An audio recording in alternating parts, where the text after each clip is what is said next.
to step away from the tractor for a second and talk about what I've got on this farm in this particular field. So I got all kinds of weird stuff in here. This was a hay field the year before last.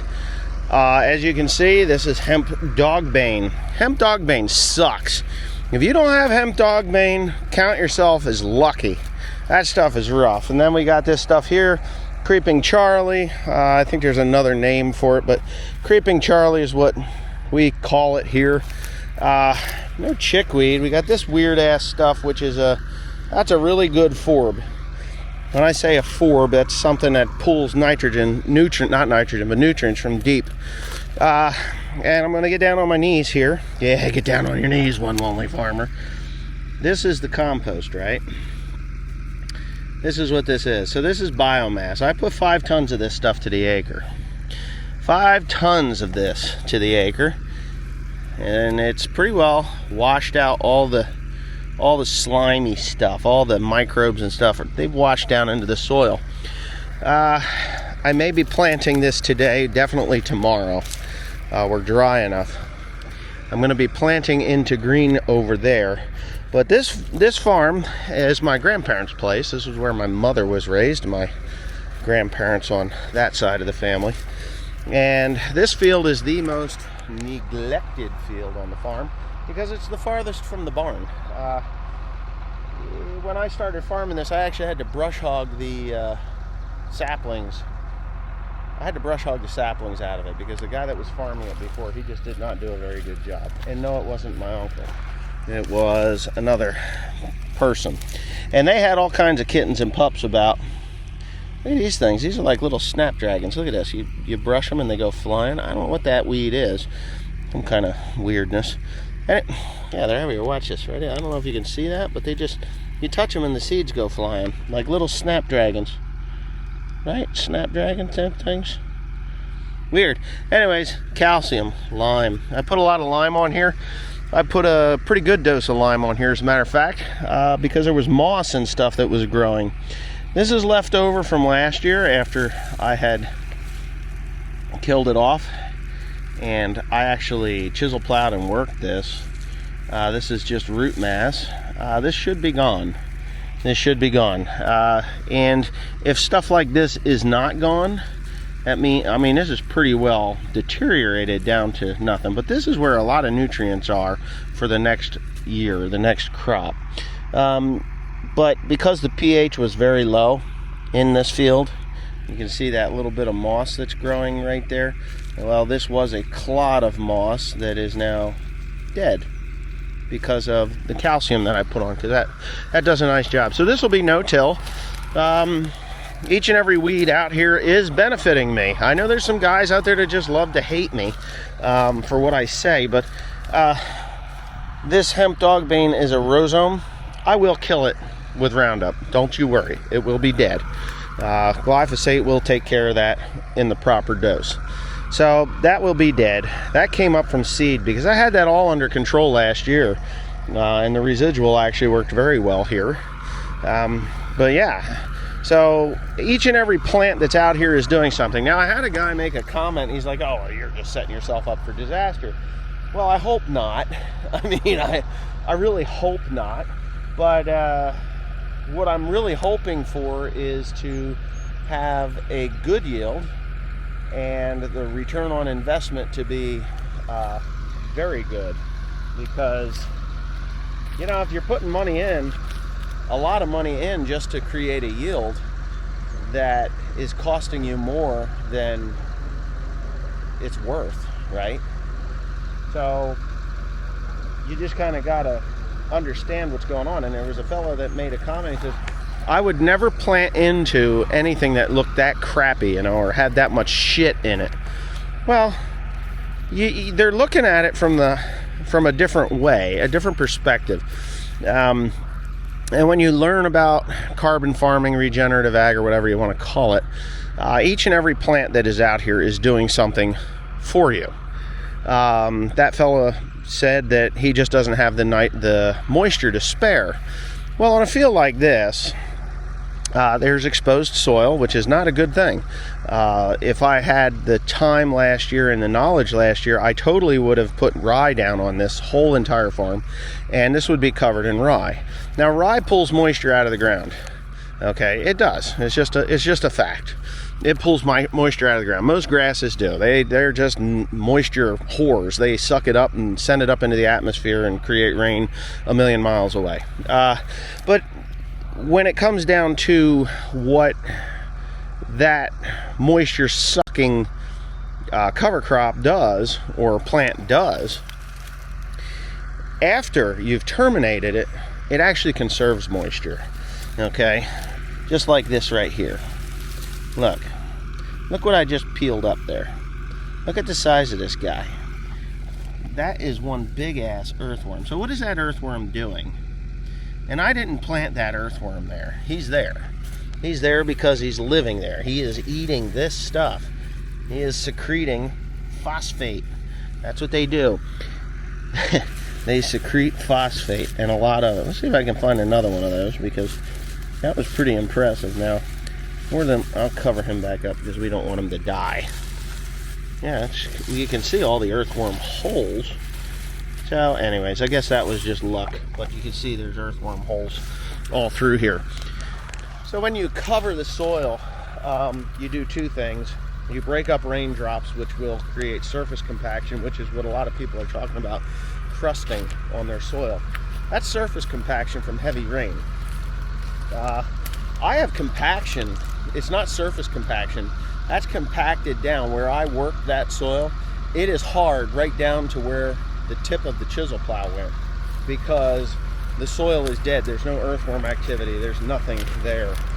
This particular field, I chisel plowed it and I worked it last year, but it had been saplings, for little saplings like this, and all different kinds of weeds and stuff. And then I got the grasses to grow, and I had such a hemp dogbane problem that I had no choice but to turn it into something other than a hayfield to try and get these weeds under control.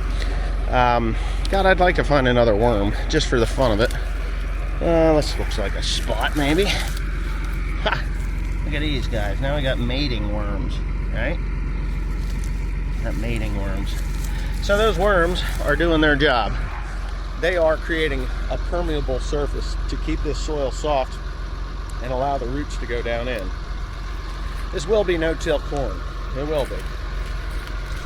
And it will continue to be no-till something.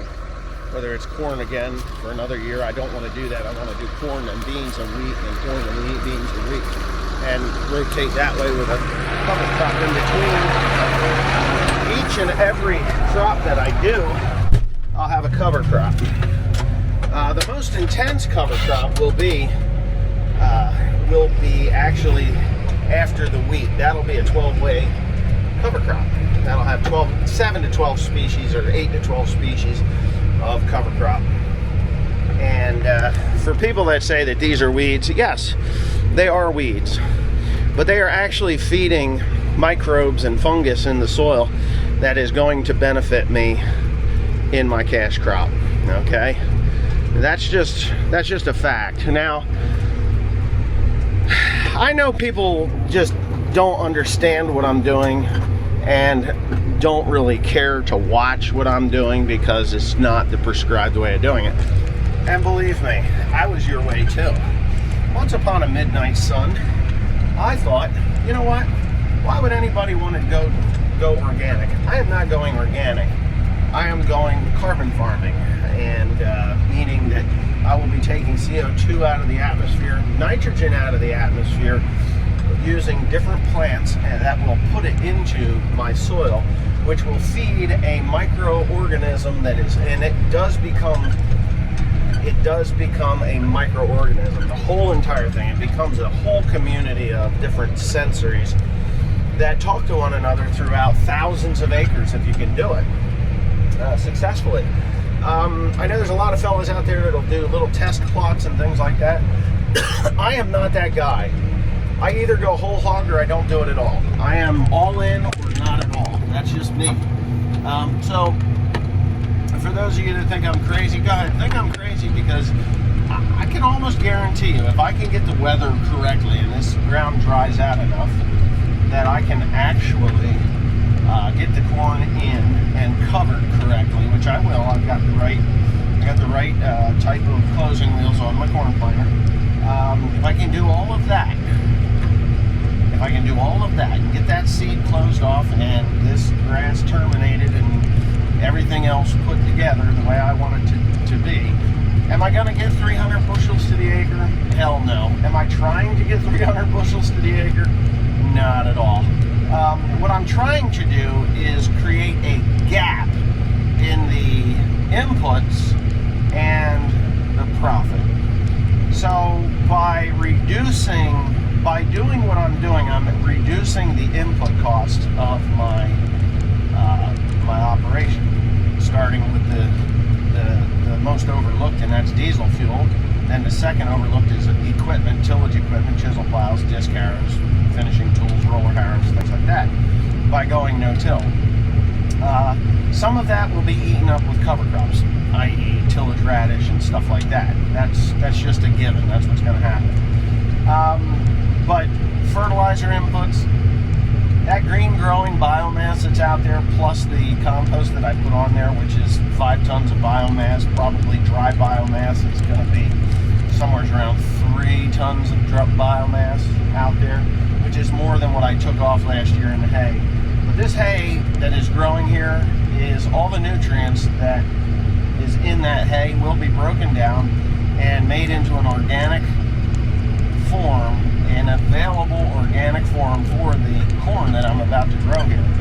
So instead of buying it and putting it on, the microbial activity that's in the soil, that is in this soil, and it is there.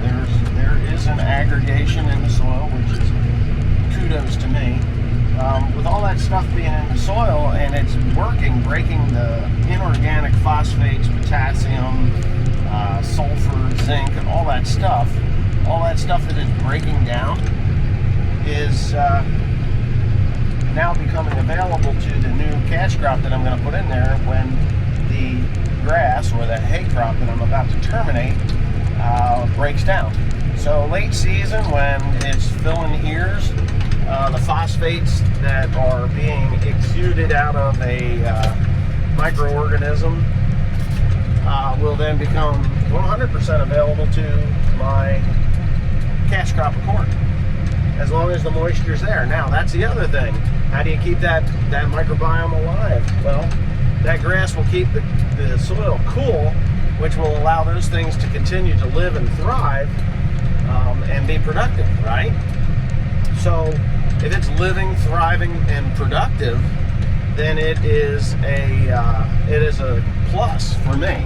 It just is a plus. Hold on, I gotta get out on this road. So as that's living and thriving, then it's no big deal to actually have it. Is that my cousin? I bet it is my cousin. I don't know though. Could be. I don't know. If it is, I'll stop. But I just want everybody to sit back and watch and see if what I'm doing is gonna work or not. If it doesn't work, you'll see it. I'll show you, and you can say that jackass went broke because of that. Anyway, let's see. All right, so I figured because I'm an idiot, I might as well wear my hat backwards, and y'all can just look at me and laugh. But anyway, yeah. So am I gonna go broke doing this? No, I'm not going to go broke doing this. Is there going to be a reduction in yield from no-till and reduced inputs?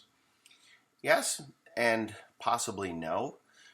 So what I have to do, and I haven't really touched on this, in order to really monitor what I'm doing, you see, with soybeans, it's a whole hell of a lot easier. Soybeans are more forgiving than corn. You can put beans in after a corn crop, and they generally take up nutrients that are left behind by the corn crop. They, as the microbial activity breaks down the stalks and whatever else is in the field, and the mineralization from the microbial activity, the soybeans can pull that up. Now, soybeans are calcium whores. I mean, if you're planting soybeans year after year after year, and you're not putting some form of calcium on, lime, liquid calcium, something like that, anything that those beans, you know, they just love calcium. I mean, 7 pH.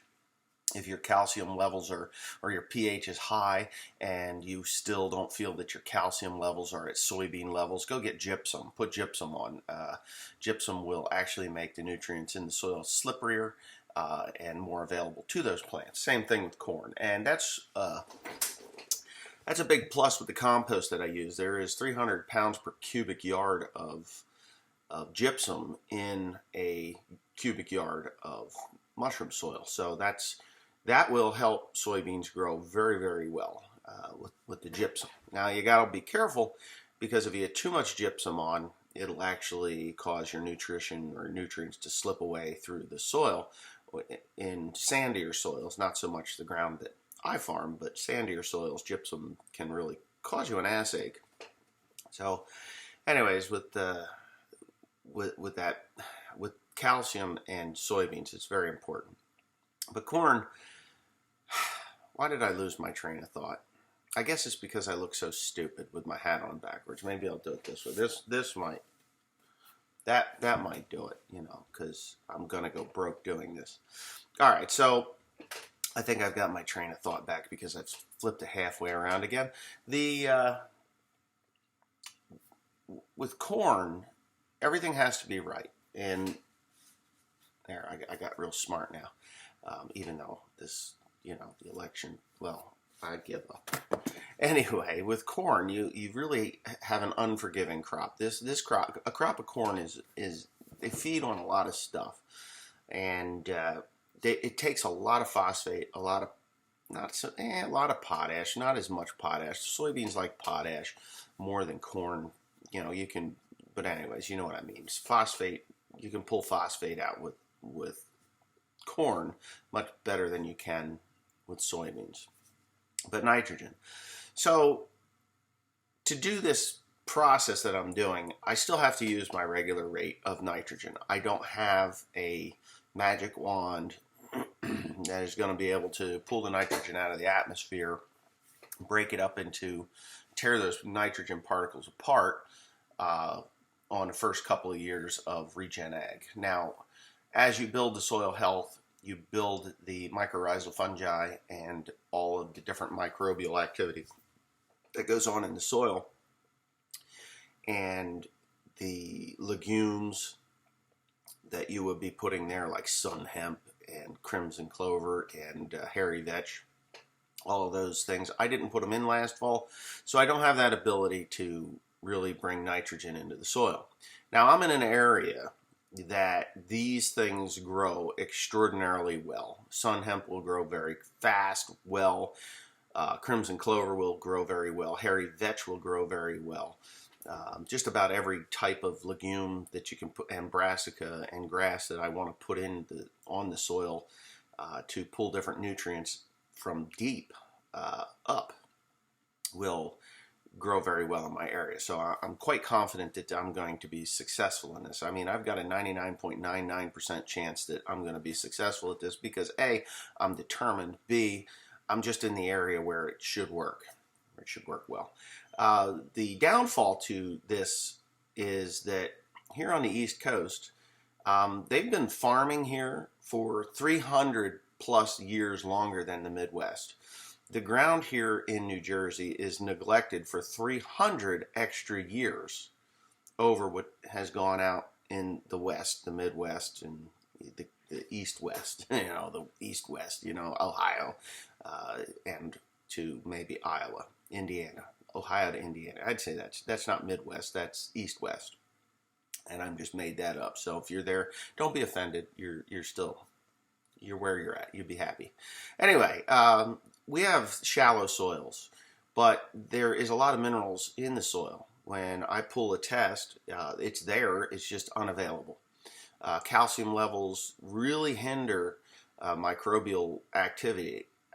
pH on soil limits activity. So if you're below 6.5, you're starting to limit your microbial activity. That's why I spent a lot of money on calcium, lime. Lime works pretty quickly, but it doesn't work as fast as I'd like it to work, but it does work pretty quickly.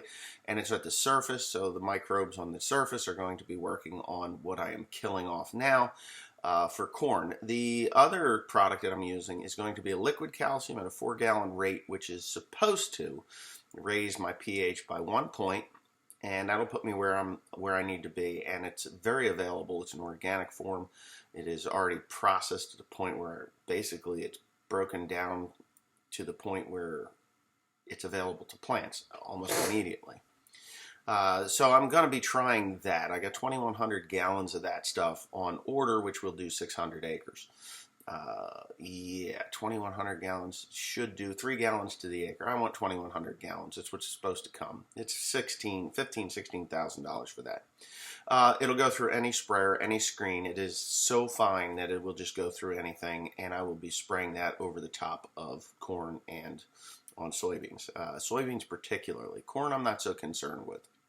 But I'm not really trying to feed the corn or the soybeans. I'm trying to feed the soil so that the soil feeds my crop. These guys that are coming on here that are freaking out about what I'm doing, like, oh, well, I couldn't get away with it. Well, actually, if you do your research, you can. And if you are limited in moisture, you actually need to be doing what I'm doing to conserve your moisture. Once you cover in the fall, and keep that soil from being barren, open to the atmosphere, open for that sun to beat down on it and pull the moisture out of the ground, forcing your earthworms deep and killing off your microbes from the excessive heat that is being absorbed by the sun instead of by the cover that you've got on your soil. You will realize that an inch of rain that falls through your cover is there for much longer than that inch of rain that you get when you have barren soil. So the first thing that I see when you have barren soil, and believe me, I've had this experience many times, being a hay farmer for the last 24 years, major hay farmer for the last 24 years, runoff of a hay field just looks like water coming off the field. You might get a little bit of a discoloration, like a brownish tea color, but you can still see through the water. And it takes a long while for the water to run off of a hay field. But when you go to, say, a corn or a soybean field and you get a downpour that dumps 1/2 to 1 inch of rain, what comes off of your barren soil field? Muddy water. That is your nutrients. That is your moisture. That is everything that you want to be in your field.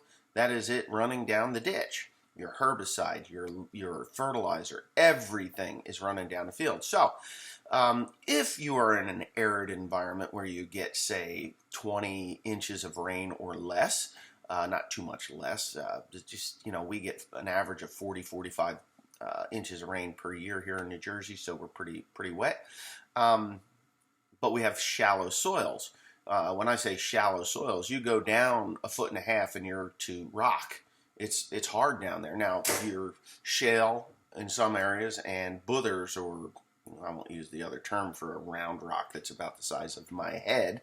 But yeah, those things, they're down there, and roots can get down and around, and roots can penetrate through shale. They can break it up, and as long as there's microbial activity down there, there is a huge source of ancient minerals and phosphates, potassiums in that shale, because shale is compressed dirt from the weight of the world being on top of it. Now, anyways, with that being said, don't worry about me going broke. Actually, do a little bit of research. Go to the internet. There's a really good Australian woman. Her name is Christine Jones.